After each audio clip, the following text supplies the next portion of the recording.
Pilate said to Jesus, "Are you the king of the Jews?" Jesus answered, "Do you say this on your own, or have others told you about me?" Pilate answered, "I'm not a Jew, am I? Your own nation and the chief priests handed you over to me. What have you done?" Jesus answered, "My kingdom does not belong to this world. If my kingdom did belong to this world, my attendants would be fighting to keep me from being handed over to the Jews. But as it is, my kingdom is not here." So Pilate said to him, "Then you are a king." Jesus answered, "You say I'm a king. For this I was born, and for this I came into the world, to testify to the truth. Everyone who belongs to the truth listens to my voice." The Gospel of the Lord. Praise to you, Lord Jesus Christ.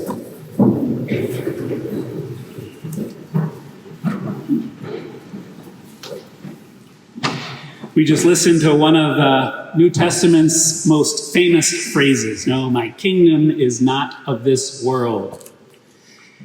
And Jesus affirms that his kingdom doesn't belong to the world in this dialogue with Pilate. You remember before Pilate being tried, before his crucifixion.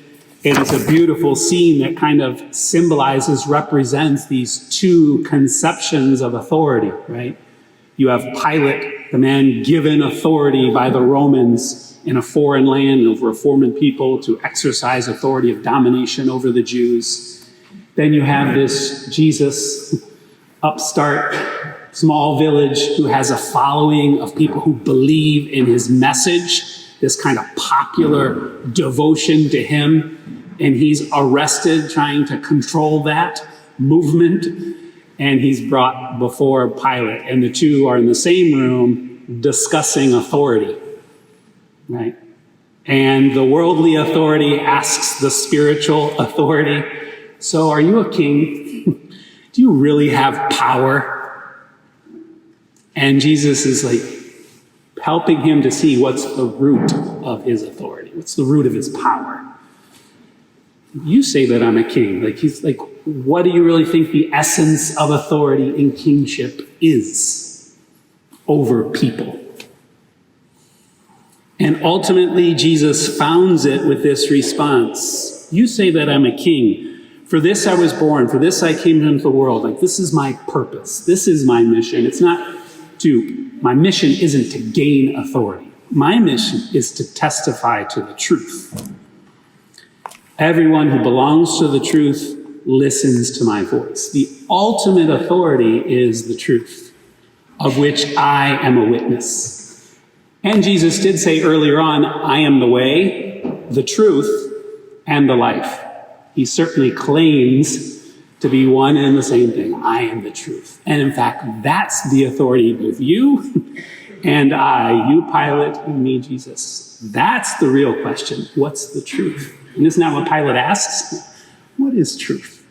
He's starting to get it, that the ultimate foundation of authority isn't elections it's a truth that people believe and know and understand and build their life around. That's what we celebrate today, the kingship of Jesus, the authority of Jesus Christ. But his kingdom is not fully of this world. It certainly expresses itself in this world through the church. But ultimately, its ultimate foundation, its throne, is in heaven. Pope Benedict, in explaining this feast, said Jesus did not come to rule over peoples and territories, right? Like a mere political kind of earthly. The Pope pointed out, but to set people free from the slavery of sin and to reconcile them with God. So Jesus' goal isn't to rule over peoples merely or territories, but to set people free from slavery of sin and reconcile them with God. And then, through that, to be leaven, certainly in the world, to be light, to influence leadership, to influence political systems, to influence the way the world is arranged.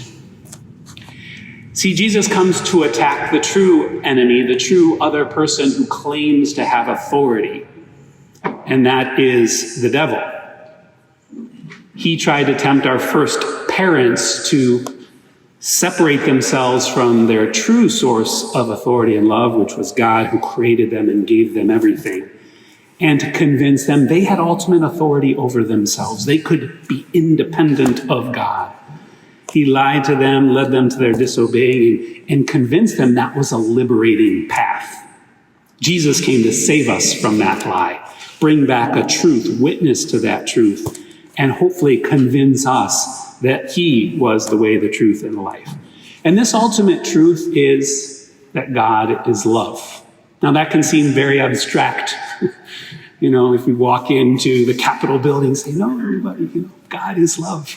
We used to laugh. We had a priest who used to, he was an Irishman from Long Island, or he was American, but Irish descent, Long Island. And he was a very simple soul, still is. He's works in a parish down in Atlanta now, but he lived up here for a little bit. He's about 65, 67. And he used to always, just as we were talking over contentious issues over the breakfast table or lunch table, and he says, but fathers, why can't everyone just understand that God is love? We used to laugh. He was on to something, because ultimately that is the answer. That we can trust God's authority, that he's not our enemy, but actually in loving and giving over our freedom, trying to conform it to his, he has the same interest, ennobling us, saving us, loving us, lifting us up. It's the relationship of father and child. The child can trust the parent because all the parent wants is the good of the child. It's a virtuous cycle of mutual trust and love.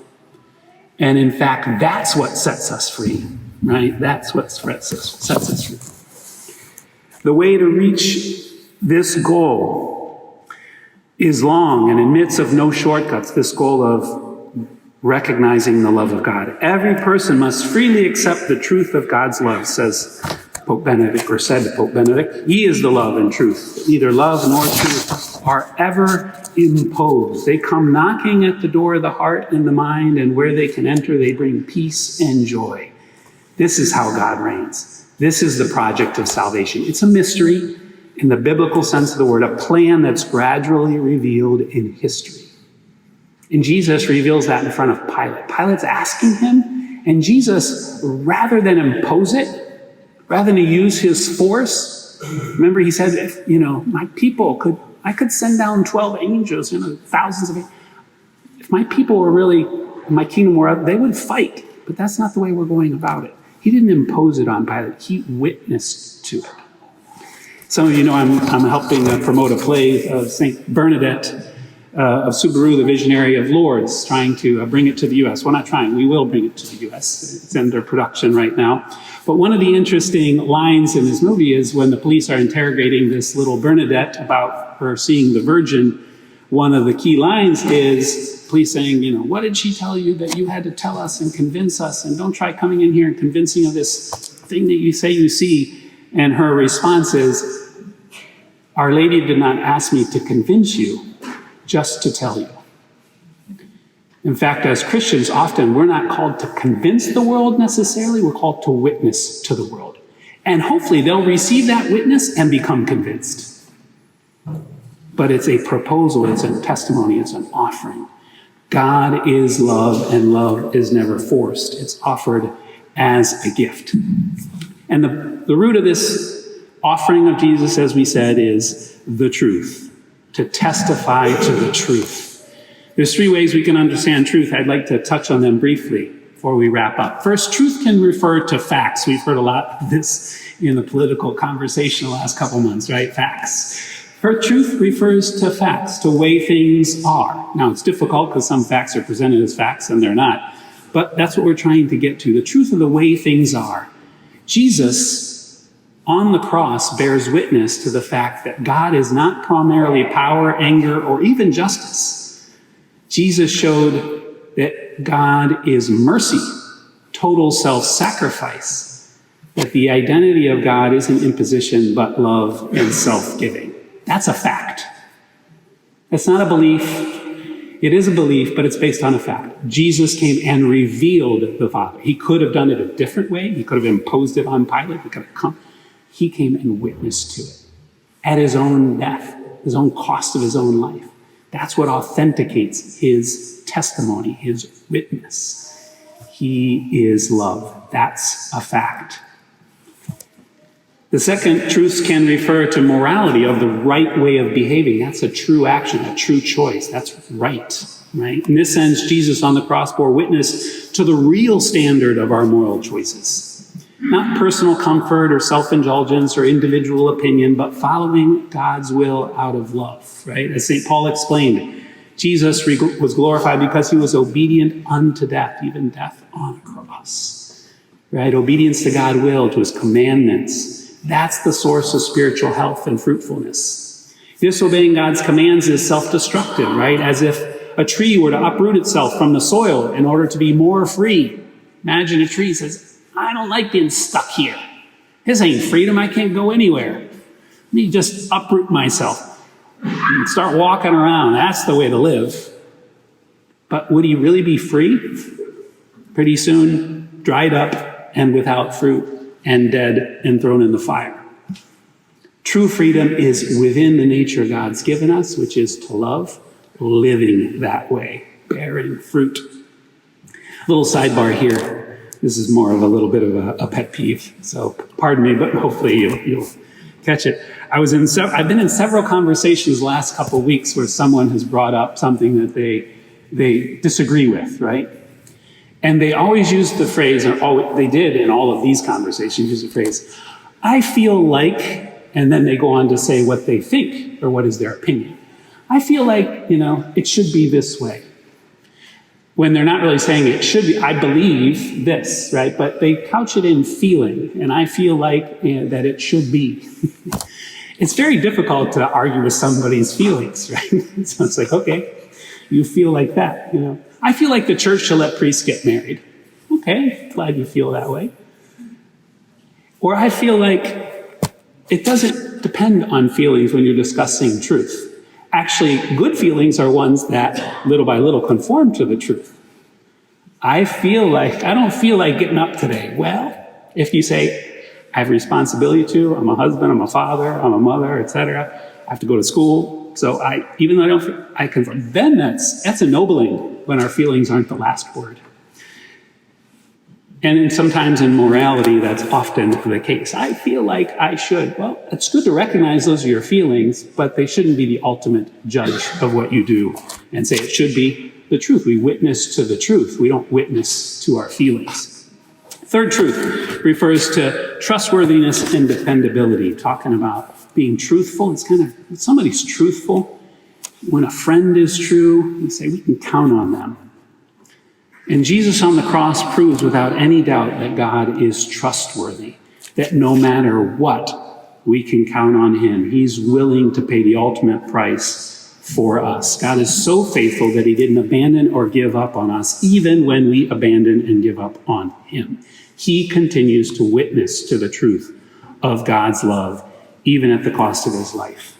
That's the truth that will set us free from sin. That's the truth that sets us free from slavery, even the slavery of our own preferences at times, our own confusion at times. So brothers and sisters, as we continue this Mass where we celebrate Jesus' kingship, his sacrifice on the altar for us, as we celebrate him who says, I want to be king, but I'm not going to take it from you. You have to enthrone me.